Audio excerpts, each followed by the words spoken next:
It's Candice Quinn with Contract Hack, and I'm here to tell you that the ultimate career hack is to work smarter, not harder. We've all heard that phrase, but what does it actually mean for a lawyer? Well, today I'm here to share the 5 ways that you can work smarter, not harder, to level up your career and take back your life. If you're staying late, skipping lunches, working through the weekends, well, you're doing it all wrong, and you can easily change that narrative to be working for you. We've all seen that one person who leaves at 4:30 every day and yet gets the promotion, the best assignments.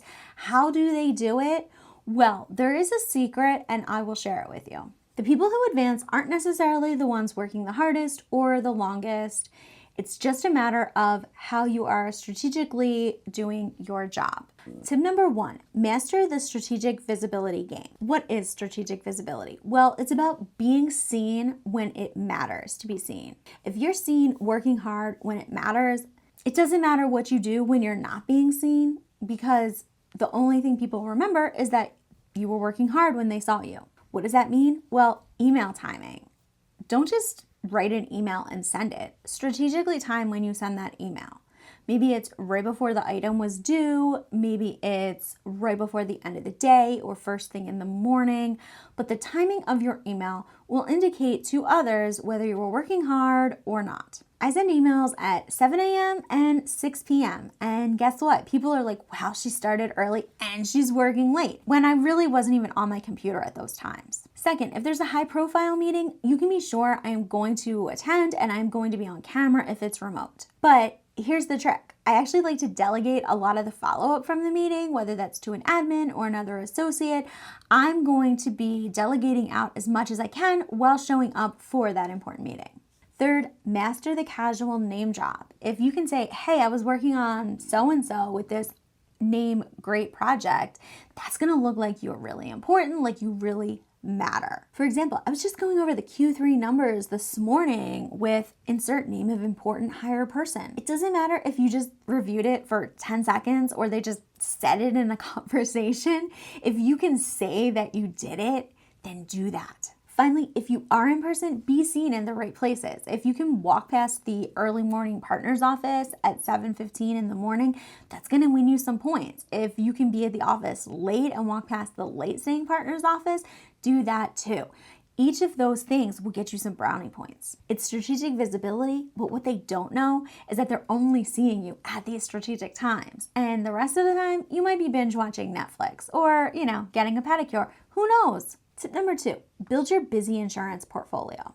Here's your protection plan. Always have 2 to 3 big projects that you are working on that you can pull out of your back pocket whenever you're asked to take on something that you just don't want to do. So when someone comes to you and says, hey, could you work on this? Be like, oh, I'm sorry, I'm working on the Johnson project and you know how that's been going.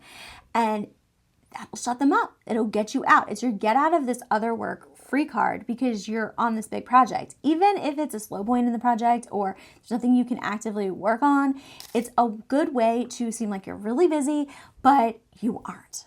Other areas where this works is get involved in committees. Like, oh, I'm on the diversity committee and we have this huge initiative coming up, or there's this huge fundraising event for insert X initiative and I'm leading that, or I'm on that board, or I'm in that committee. Whatever you can say that is actually true, even if there's not a lot of work going on with it at that point in time. You want things that are important enough that nobody is going to question them, but those things aren't so urgent that they're actually consuming your life.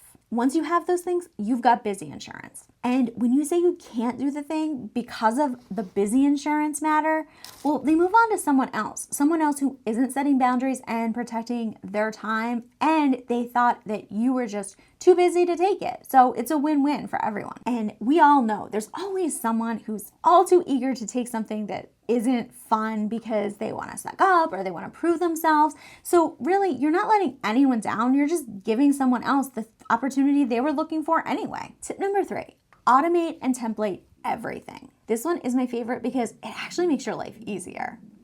Have rules for all of your emails. Put them right into the folder they go in and either mark them as read or unread as appropriate for that matter and folder. Create email templates for everything and save them as signatures. So instead of even copying and pasting them, you're just hitting the drop-down menu and selecting a new signature.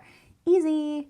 I've got templates for probably 80% of my email responses, and it does wonders to save me time and going back through old emails to find exactly what I was looking for. It's right there at my fingertips, easy to use. I also have clause libraries and document templates that are exactly the way I want them to be and make my job of editing and modifying them so much easier than starting from scratch, or even just starting from a more generic template where I would have to change it to have my tone and the way I write included. I also use tools to batch my tasks, so I handle all my emails at one time, and then I stop emails for a while and do other things, and then I go back to email. So I'm not constantly context shifting from item to item. I am staying focused in one tool or one area for a larger chunk of time. The secret is what takes other attorneys 3 hours could take you 30 minutes. So don't really share that with too many people, because we don't really want everyone to know that we can do all of our work in 30 minutes, right? Because while that other attorney is grinding on 3 hours of work, you're done twiddling your fingers, playing games on your phone, or watching YouTube. Check out Contract Hack for tips while you're binging on YouTube, right? Tip number 4, control the narrative with status updates. So rather than waiting for someone to check in on the project, give them updates on where it stands. Is there a roadblock? Are you waiting on something from someone else? Whenever you give proactive status updates, you appear like you're busy and actively working on the item, and that's gold. You want every chance you have to appear proactive. But the key to these status updates is to keep them brief, 2 to 3 sentences max. We're not writing memos or briefs about our status updates. We are just writing 2 to 3 sentences or words that will quickly give the status update and let everyone know what our bandwidth is or is not. You can also use power phrases such as monitoring developments, conducting analysis, coordinating with stakeholders, awaiting third-party input. These phrases all buy you time and also make you sound thorough and powerful. The real hack is when you proactively update people, they don't have to chase you down for a status update, and that right there makes them feel informed and makes them trust you and your work product much more. Meanwhile, you're actually just managing their expectations while doing what you want to do. Tip number 5, perfect the art of thoughtful delay. This tip is counterintuitive, but it is very effective. Stop responding immediately to everything. If you can answer every email within 5 minutes, well, people think you're not busy enough. They don't think you're put together and being proactive. They think you're sitting there waiting for something to do. Wait a few hours, wait overnight. Hey, prepare the response right away and schedule it to go out in a few days or hours. Whatever you think is appropriate for the situation. But don't respond right away just because you could. A delayed response signals that you're managing multiple priorities. You're busy, you're in demand. Now, don't ignore urgent matters. Like, you have to be reasonable and use your judgment, because you do have a license and that is on the line if you are not doing your work properly or not attending to things in a way that's appropriate. But a random question from a colleague, that can totally wait till the next day. A non-urgent client email, well, a 4-hour response is actually pretty nice.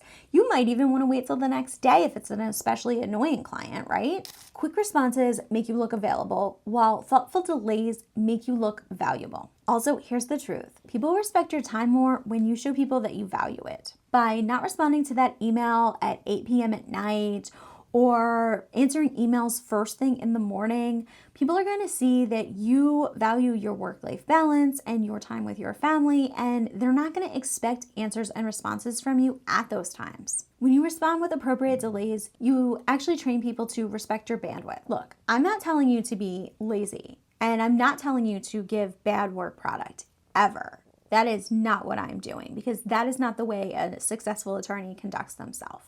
But what I am telling you is to be thoughtful and meticulous about how you respond, how you do your work, and when you do your work.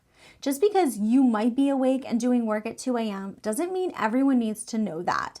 schedule those emails or the product that comes out of it to look like it was completed during business hours. Because once you show you can do something at 2 a.m., then people may start to expect that from you, and you don't want that at all. The attorneys that get promoted aren't the ones who are staying up all night, pulling all-nighters, sending emails at 2 a.m. They're the ones who provide valuable advice, complete their tasks on time, and meet expectations. That is what I mean by work smarter, not harder. If you'd like more tips from Contract Tag, go ahead and subscribe to my channel. And if you're looking for some strategic career advice, go ahead and schedule a free call with me. The link is in the pinned comment and the description below. Bye for now, hackers.